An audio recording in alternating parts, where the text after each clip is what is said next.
Hi friends, ನಮಸ್ತೆ ಎಲ್ಲರಿಗೂ. ಎಲ್ಲರೂ ಹೇಗಿದ್ದೀರಾ? ಎಲ್ಲರೂ ಚೆನ್ನಾಗಿದ್ದೀರಾ ಅಂತೇಳಿ ಭಾವಿಸ್ತೇನೆ. ನಾನು ಕೂಡ ಚೆನ್ನಾಗಿದ್ದೇನೆ. ವೆಲ್ಕಮ್ ಬ್ಯಾಕ್ ಟು ಪಾವನ ಆರ್ ವಿಜಯ್ ಕನ್ನಡ ವ್ಲಾಗ್ಸ್. ಇನ್ನು ನನ್ನ ಚಾನಲ್ಗೆ ಯಾರೆಲ್ಲ ಸಬ್ಸ್ಕ್ರೈಬ್ ಆಗದಲ್ಲೇ ವಿಡಿಯೋನ ನೋಡ್ತಾ ಇದ್ದೀರೋ ಪ್ಲೀಸ್ ನನ್ನ ಚಾನಲ್ಗೆ ಸಬ್ಸ್ಕ್ರೈಬ್ ಆಗಿ, ಹಾಗೆ ಪಕ್ಕದಲ್ಲೇ ಕಾಣುವಂತಹ ಬೆಲ್ಲೈಕನ್ನ ಕ್ಲಿಕ್ ಮಾಡಿ. ಈಗ ನಾನು ಮಾಡ್ತಾ ಇರೋದು ಸಂಡೇ ವ್ಲಾಗ್ ಆಗಿರುತ್ತೆ. ಸಂಡೇ 9 ಗಂಟೆಯಿಂದ ನಾನು ವ್ಲಾಗ್ನ ಸ್ಟಾರ್ಟ್ ಮಾಡ್ತಾ ಇದ್ದೇನೆ. ಸ್ವಲ್ಪ ಊರಲ್ಲಿ ಕೆಲಸ ಇದ್ದ ಕಾರಣ ನಾವು ಊರಿಗೆ ಹೋಗ್ತಾ ಇದ್ದೇವೆ. ನಾವು ಊರಿಗೆ ಹೋಗ್ಬೇಕಾದ್ರೆ ಇಲ್ಲಿ ಮಣ್ಣೆ ಅಂತ ಸಿಗುತ್ತೆ. ಈ ಊರೆಲ್ಲರೂ ಕೇಳಿರ್ತೀರ. ಹಾಗೆ ಇಲ್ಲಿ ಗಂಗರು ಸ್ಥಾಪಿಸಿರುವಂತಹ ಒಂದು ದೇವಾಲಯ ಕೂಡ ಇದೆ. ಆದರೆ ಈಗೆಲ್ಲ ಹಾಳಾಗಿದೆ ಅದು. ಇದು ಇರಲಿ ಸ್ವಲ್ಪ ವಿಡಿಯೋದಲ್ಲಿ ಅಂತೇಳಿ ನಾನು ವಿಡಿಯೋನ ಶೂಟ್ ಮಾಡ್ಕೊಂಡಿದ್ದೇನೆ. ಗಂಗರ ಆಳ್ವಿಕೆಯ ಕಾಲದಲ್ಲಿ ಸ್ಥಾಪನೆ ಮಾಡಿರುವಂತಹ ದೇವಾಲಯ ಇದು. ಸರಿಯಾಗಿ ಮೇಂಟೈನ್ ಮಾಡದಿರೋ ಕಾರಣ ಎಲ್ಲ ಹಾಳಾಗಿದೆ.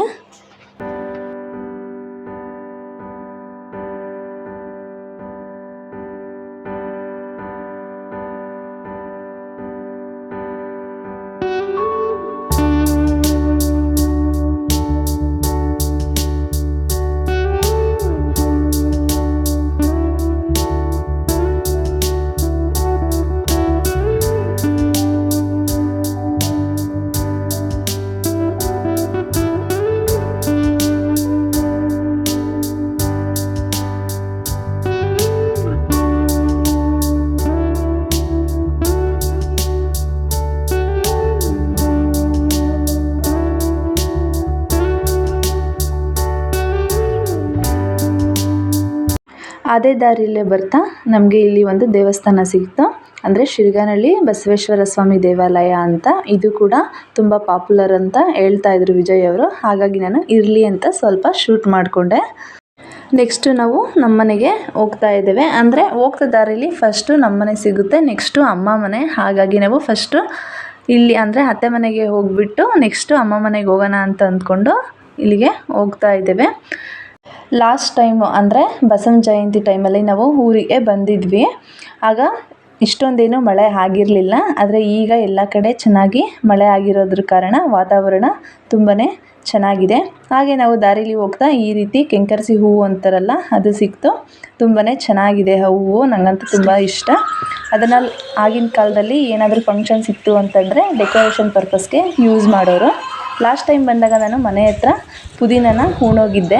ಮತ್ತು ನೀರು ಹಾಕಿ ಚೆನ್ನಾಗಿ ಬೆಳೆಸಿದ್ದಾರೆ. ನನಗೆ ನೋಡಿ ತುಂಬ ಖುಷಿ ಆಯಿತು, ಇಷ್ಟು ಚೆನ್ನಾಗಿ ಬೆಳೆದಿದೆ ಅಂತ ಹೇಳಿ.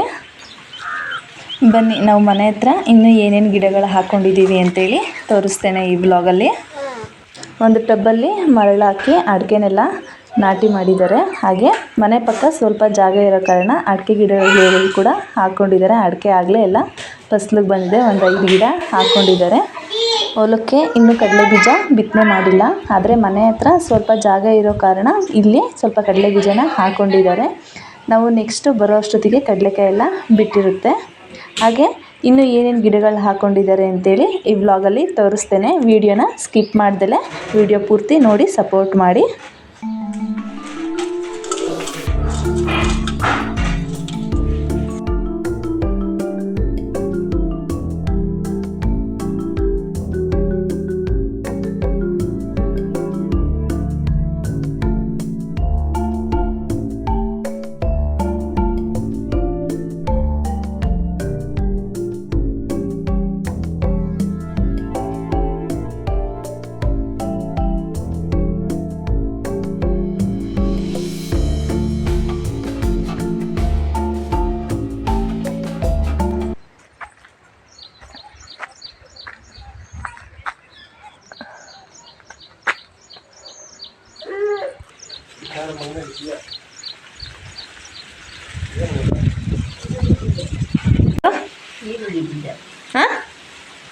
ಜೋರಾಗಿ ಹೇಳು, ಕೇಳಿಸ್ತಿಲ್ಲ. ಈರುಳ್ಳಿ ಬೀಜ ಗೆಡ್ಡೆ ಆಗ್ತದೆ ಫ್ರೆಂಡ್ಸ್. ಆಗಲೇ ತೋರಿಸಿದ್ನಲ್ಲ, ಅದು ಈರುಳ್ಳಿ ಬೀಜ ಅಂತೆ. ನನಗೂ ಗೊತ್ತಿರಲಿಲ್ಲ. ನಾನು ಏನಿದು ಅಂತೇಳಿ ನಮ್ಮ ಅತ್ತೆಯವ್ರನ್ನ ಕೇಳಿದಾಗ ಈರುಳ್ಳಿ ಬೀಜ ಅಂದರು. ಹಾಗೆ ನಾವು ಅತ್ತೆ ಮನೆಯಿಂದ ನೆಕ್ಸ್ಟು ಅಮ್ಮ ಮನೆಗೆ ಹೋಗ್ತಾ ಇದ್ದೇವೆ. ಹಾಗೆ ದಾರಿಯಲ್ಲಿ ಹೋಗ್ತಾ ನಮಗೆ ಒಂದು ನೇರಳೆ ಹಣ್ಣಿನ ಮರ ಸಿಕ್ತು. ನಾವು ಬೈಕ್ ನಿಲ್ಲಿಸಿ ಕೈಗೆ ಏನಾದರೂ ಕೊಂಬೆ ಇಟ್ಕೊತಾ ಕಿತ್ಕೊಳ್ಳೋಣ ಅಂತೇಳಿ ನೋಡಿದ್ವಿ, ಆದರೆ ಸಿಗಲಿಲ್ಲ. ಹಾಗೆ ಮತ್ತು ಮರದ ಮೇಲೆ ಇಬ್ಬರು ಮರ ಹತ್ತಿರ ನೇರಳೆ ಹಣ್ಣು ಬಿಡಿಸ್ಕೊತಾ ಇದ್ರು. ಅವ್ರನ್ನ ಕೇಳಿ ಸ್ವಲ್ಪ ನೇರಳೆ ಹಣ್ಣು ನಾವು ಇಸ್ಕೊಂಡ್ವಿ. ಲಾಸ್ಟ್ ಇಯರು ಮಳೆ ಇಲ್ಲದ ಕಾರಣ ನೇರಳೆಹಣ್ಣೆಲ್ಲ ಸೈಜು ಕಡಿಮೆನೇ ಇತ್ತು, ಅಂದರೂ ರುಚಿಯಾಗಿತ್ತು. 2 ಇಯರ್ಸ್ ಬ್ಯಾಕು ಮಳೆ ಬಂದು ರೋಡೆಲ್ಲ ಕಿತ್ತೋಗಿತ್ತು, ಅದನ್ನು ಈಗ ರೆಡಿ ಮಾಡ್ತಾ ಇದ್ದಾರೆ. ಫ್ರೆಂಡ್ಸ್, ಇನ್ನು ನನ್ನ ಚಾನಲ್ಗೆ ಯಾರೆಲ್ಲ ಸಬ್ಸ್ಕ್ರೈಬ್ ಆಗದಲ್ಲೇ ವಿಡಿಯೋನ ನೋಡ್ತಾ ಇದ್ದೀರೋ ಪ್ಲೀಸ್ ನನ್ನ ಚಾನಲ್ಗೆ ಸಬ್ಸ್ಕ್ರೈಬ್ ಆಗಿ. ಹಾಗೆ ಈ ವಿಡಿಯೋ ಸ್ವಲ್ಪನಾದರೂ ನಿಮಗೆ ಇಷ್ಟ ಆದರೆ ಲೈಕ್ ಮಾಡೋದನ್ನು ಮರಿಬೇಡಿ.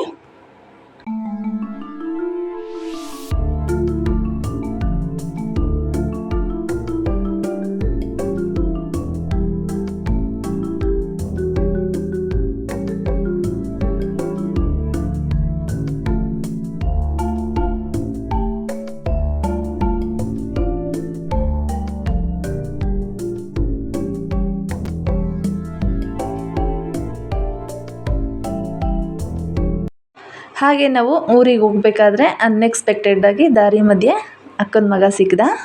ಅವರು ಕೂಡ ಊರಿಗೆ ಬಂದಿದ್ರಂತೆ, ಆದರೆ ನಮಗೆ ಗೊತ್ತಿರಲಿಲ್ಲ. ದಾರಿಲಿ ಹೋಗ್ತಾ ಅವರೇ ನೋಡಿ ಕೂಗಿದ್ರು. ಒಂಥರ ಖುಷಿ ಆಯಿತು ಸಿಕ್ಕಿದ್ದು ಅವರು. ಹಾಗೆ ಇಲ್ಲಿ ಒಂದು ಬೇಕ್ರಿ ಇತ್ತು, ಬೇಕ್ರಿಲಿ ಏನಾದರೂ ತಿನ್ನೋಣ ಅಂಥೇಳಿ ಬೇಕ್ರಿಗೆ ಹೋಗಿದ್ವಿ. ಫ್ರೆಂಡ್ಸ್, ಅಮ್ಮ ಮನೆಗೆ ಬಂದ್ವಿ. ಅಮ್ಮ ಮನೆಗೆ ಬಂದು ಊಟ ಮುಗಿಸ್ಕೊಂಡು ನೆಕ್ಸ್ಟ್ ನಾವು ತೋಟದ ಹತ್ರ ಹೋಗ್ತಾ ಇದ್ದೇವೆ. ತೋಟದ ಹತ್ರ ಇನ್ನೊಂದು ದಾರಿಲಿ ಹೋಗ್ತಾ ಇದ್ವಿ, ಬಟ್ ಆ ದಾರಿ ಸ್ವಲ್ಪ ಏನೋ ತೊಂದರೆ ಇದೆ ಅಂತ ಹೇಳಿ ಈ ದಾರಿಲಿ ಹೋಗ್ತಾ ಇದ್ದೇವೆ. ನಾವು ತೋಟಕ್ಕೆ ಹೋಗೋ ದಾರಿಲಿ ಈ ರೀತಿ ಹುಣಸೆ ಮರಗಳಿದೆ. ಜಾಸ್ತಿ ಬಿಸಿಲಿದ್ರೂ ನಮಗೆ ಅಷ್ಟೊಂದು ಬಿಸಿಲು ಅನಿಸೋದಿಲ್ಲ, ಯಾಕಂದರೆ ಹುಣಸೆ ಮರದ ನೆರಳಿರುತ್ತಲ್ಲ. ಹಾಗಾಗಿ ತೋಟದ ಹತ್ರ ಬಂದ್ವಿ. ನಾವು ನಮ್ಮ ತೋಟಕ್ಕೆ ಎಂಟರ್ ಆಗ್ತಿದ್ದಂಗೆ ಇಲ್ಲಿ ನಮ್ಮ ಅಜ್ಜಿ ತಾತ ಅವರ ಸಮಾಧಿಗಳು ಸಿಗುತ್ತೆ.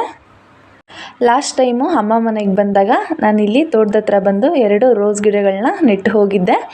ತೋಟದ ಹತ್ರ ಹೋಗಿದ ತಕ್ಷಣ ನಾನು ಆ ರೋಸ್ ಗಿಡಗಳು ಹೇಗೆ ಬೆಳೆದಿದೆ ಅಂತ ನೋಡೋಣ ಅಂಥೇಳಿ ಹೋಗ್ತಾ ಇದ್ದೇನೆ. ಒಂಥರ ಕ್ಯೂರಿಯಾಸಿಟಿ ಇರುತ್ತೆ ಅಲ್ವಾ, ಹಾಗಾಗಿ ನಾನು ಹೋಗ್ತಾ ಇದ್ದೇನೆ. ವಸಿಷ್ಠಗಂತೂ ಈ ರೀತಿ ಹಳ್ಳಿ ವಾತಾವರಣ, ತೋಟ ಹಾಗೆ ಪ್ರಾಣಿಗಳಂದರೆ ತುಂಬಾ ಇಷ್ಟ. ಊರಿಗೆ ಹೋಗೋದು ಬೇಡ, ಇಲ್ಲೇ ಇರೋಣ ಅಂಥೇಳಿ ಹೇಳ್ತಾ ಇದ್ದೇನೆ ನಾನು ಹೋಗಬೇಕಾದ್ರೆ ನನ್ನ ಜೊತೆ ಮಾತಾಡಿಕೊಂಡು. ಹಾಗೆ ಇಲ್ಲಿ ಕಾಣಿಸ್ತಾ ಇದೆಯಲ್ಲ, ಇದು ರೋಸ್ ಗಿಡ. ಅಂದರೆ ನಾನು ಕಾಲೇಜ್ಗೆ ಹೋಗೋ ಟೈಮಲ್ಲಿ 2017-18ನಲ್ಲಿ ಒಂದು ತಂದು ಹಾಕಿದ್ದೆ. ನೋಡಿ ಎಷ್ಟು ದೊಡ್ಡದಾಗಿದೆ. ನಾನು ಈ ಗಿಡನ ತಂದು ಹಾಕಿದಾಗ ಸ್ವಲ್ಪ ಅಂದರೆ ಚಿಕ್ಕದ ಕೊಂಬೆ ಇತ್ತು, ಆದರೆ ಈಗ ನೋಡಿ ಎಷ್ಟು ದೊಡ್ಡದಾಗಿದೆ. ಮಳೆ ಎಲ್ಲ ಬಂದಿದೆ, ಹಾಗಾಗಿ ಕಳೆ ಎಲ್ಲ ಜಾಸ್ತಿ ಇದೆ. ಎಲ್ಲ ಕಟ್ ಮಾಡಿದ್ರೆ ಚೆನ್ನಾಗಿ ಮತ್ತೆ ಹೂವೆಲ್ಲ ಚೆನ್ನಾಗಿ ಬರುತ್ತೆ ಮೊಗ್ಗು ಹಾಕಿ. ನಾವು ನೆಟ್ಟ ಗಿಡಗಳು ಹಾಗೆ ನಾವು ಬೆಳೆಸಿದ ಗಿಡಗಳು ಮರಗಳನ್ನ ನೋಡೋದು ತುಂಬಾ ಒಂಥರ ಖುಷಿ ಆಗುತ್ತೆ ಮನಸ್ಸಿಗೆ.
ಒಂದಿದೆ ಅಷ್ಟೇ. 1 ಮಂತ್ ಬಿಫೋರು ಕರಡಿ ಎಲ್ಲ ಬೀಳಿಸ್ತಿತ್ತಂತ ಇರಿಕಿದ್ದಲ್ಲೆಲ್ಲ ಹಲಸಿನಕಾಯಿ ಎಲ್ಲ ಎಳೆಕಾಯಿ ಎಲ್ಲ ಜೇನುಳಲ್ಲ, ಅದು Jack fruit.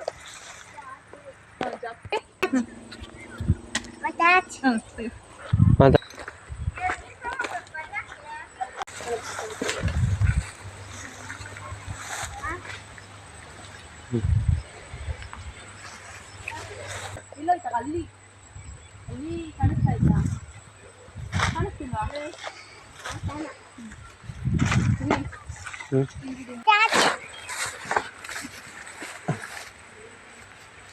Friends, last time ಬಂದಾಗ 2 ರೋಸ್ ಗಿಡಗಳನ್ನ ಹಾಕಿದ್ದೆ ಅಂತ ಹೇಳಿದ್ನಲ್ಲ, ಅದೇ ಇದು. ಚೆನ್ನಾಗಿ ಚಿಗುರಿ ಮುಗ್ಬಿಟ್ಟಿದೆ. ಮುಂದಲ್ಲಿದೆ ಅಪ್ಪಿನ ತಗೊಳ. ಇದೇನೆಲ್ಲ ಬಳ್ಳಿ ಎಲ್ಲ ಅಂಟಿಬಿಟ್ಟಿದೆ ಬೇರೆದೆಲ್ಲ. ನಾನು ಸೊಳ್ಳೆ ಕಡಿತಾವಂತೆ.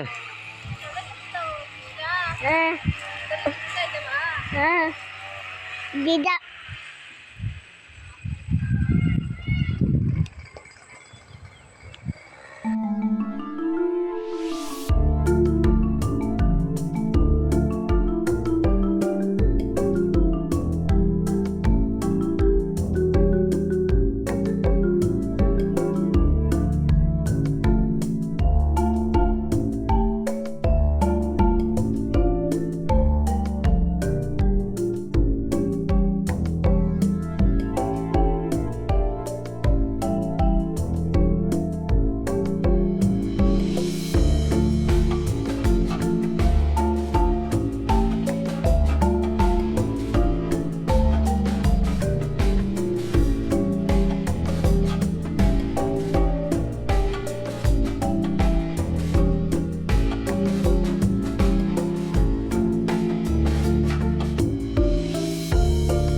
ತಗೋ ಇದನ್ನ ಕೊಡು, ತಗೋ ಇದನ್ನ ಕೊಡು, ಇದನ್ನು ಹತ್ರ ಹೋಗ್ಬೇಡ, ದೂರ ನಿಂತ್ಕೊಂಡು ಕೊಡು. ತಗೋ ಅನ್ನು, ಹೊಡಿಬಾರ್ದು. ಹಾಂ ನೀನು ಕೊಡು, ಬಾಯಿಗೆ ಕೊಡು. ಹ್ಞೂ ಪಾಪಾಗೆ ಕೊಡು ನಡಿ.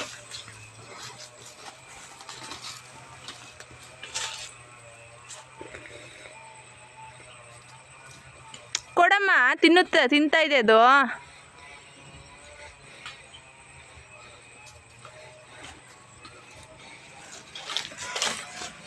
ಕೊಡು.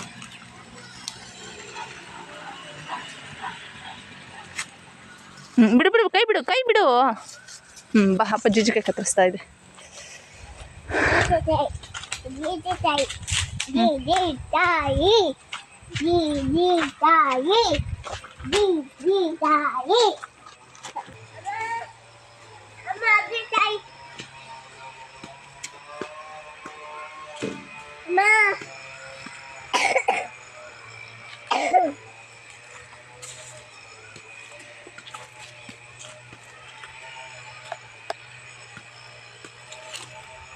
ಜೇನುಹುಳ ಮಲ್ಲಿ ಮೇಲವಾ ಅಮ್ಮ.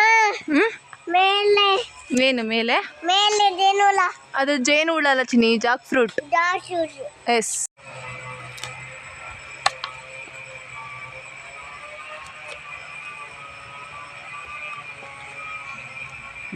ಬಿಡೋಯ್ತು ಮೇಲೆ.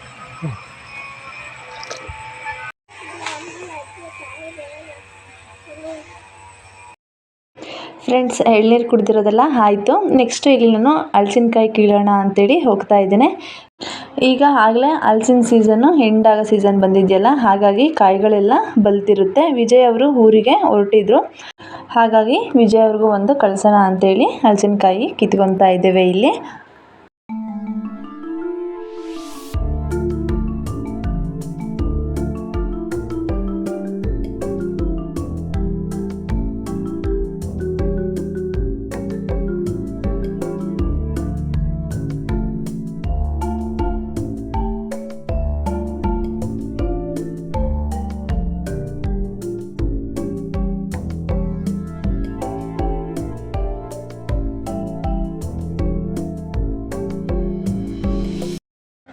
ಹಾಗೆ ತೋಟದ ಮನೇಲಿ ಒಂದು ಬೆಕ್ಸ್ ಹಾಕಿದ್ದಾರೆ ಅಮ್ಮ ಅವರು. ಅದನ್ನು ತೋರಿಸು ಅಂತ ಹೇಳಿ ಹೇಳ್ತಾ ಇದ್ದೆ ವಸಿಷ್ಠ. ಹಾಗಾಗಿ ಬೆಕ್ಕನ್ನ ತೋರಿಸೋಣ ಅಂತೇಳಿ ಬಂದಿದ್ದೆ ತೋಟದ ಮನೆಗೆ.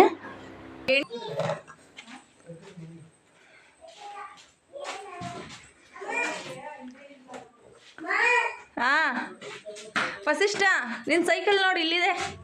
ನಿನ್ನ ಪಾಪು ಇದ್ದಲ್ಲ ಅವಾಗ ತಗೊಂಡಿದ್ದಿದ್ದು ಇದನ್ನು. ಯಾರ್ದದು ಸೈಕಲ್ಲು? ತಗೊಳ್ಳೋಣ, ಆಚೆ ತುಳಿತೀಯಾ, ಕುತ್ಕೊಂತೀಯಾ? ಧೂಳು ಬಾ ಈ ಕಡೆ ಬಾ, ಆಮೇಲೆ ವಾಶ್ ಮಾಡಿ ತಗೊಳ್ಳೋಣ ಬಾ, ಈಗ ಬೇಡ. ತೆಂಗಿನಕಾಯಿ ರೇಟ್ ಇಲ್ದಿರೋ ಕಾರಣ ಎಲ್ಲ ಕೀಳಿಸಿ ಒಂದು ಕಡೆ ಹಾಕಿದ್ದಾರೆ. ಅಂದರೆ ನಮಗೆ ಸೇಲ್ ಮಾಡೋದು 30-25 ರುಪೀಸ್ ಈ ರೀತಿ ಸೇಲ್ ಮಾಡಿದ್ರೆ ಇಲ್ಲಿ ರೈತರ ಹತ್ರ ಬರೀ 8 ಮತ್ತು 9 ರೂಪಾಯಿ ಈ ರೀತಿ ಕೇಳ್ತಾರಂತೆ. ಹಾಗಾಗಿ ಲಾಸ್ ಆಗುತ್ತೆ ಅಂತ ಎಲ್ಲ ಹೇಳಿ ಒಂದು ರೂಮ್ಗೆ ಹಾಕಿದ್ದಾರೆ.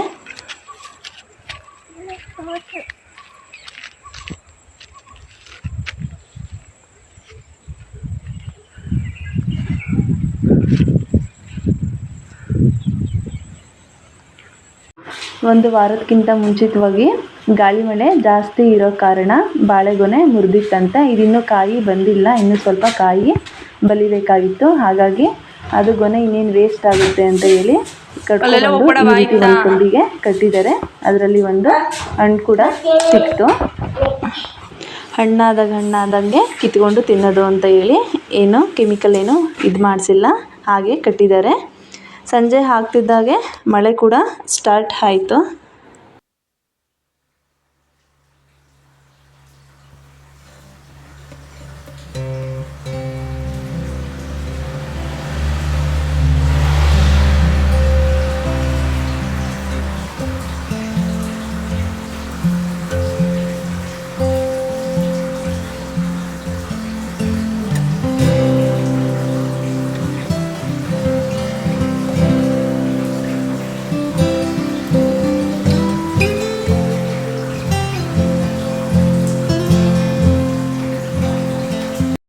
ಫ್ರೆಂಡ್ಸ್, ಈ ಒಂದು ವ್ಲಾಗ್ನ ಇಲ್ಲಿಗೆ ಎಂಡ್ ಮಾಡ್ತಾ ಇದ್ದೇನೆ. ಈ ವ್ಲಾಗ್ ನಿಮ್ಮೆಲ್ಲರಿಗೂ ಇಷ್ಟ ಆಗಿದೆ ಅಂತೇಳಿ ಭಾವಿಸ್ತೇನೆ. ಇಷ್ಟ ಆದರೆ ಲೈಕ್ ಮಾಡಿ, ಶೇರ್ ಮಾಡಿ, ಹಾಗೆ ತಪ್ಪದೆ ನನ್ನ ಚಾನಲ್ಗೆ ಸಬ್ಸ್ಕ್ರೈಬ್ ಆಗಿ. ಮತ್ತೊಂದು ವ್ಲಾಗ್ ಜೊತೆ ನಿಮ್ಮನ್ನು ಭೇಟಿ ಆಗ್ತೇನೆ. ಅಲ್ಲಿಯವರೆಗೂ ಬಾಯ್ ಬಾಯ್. ಬಿಟ್ಟು ಮಳೆ ಅಲ್ಲ, ಅದು ಮರ್ದಾನಿ. ಅಜ್ಜಿ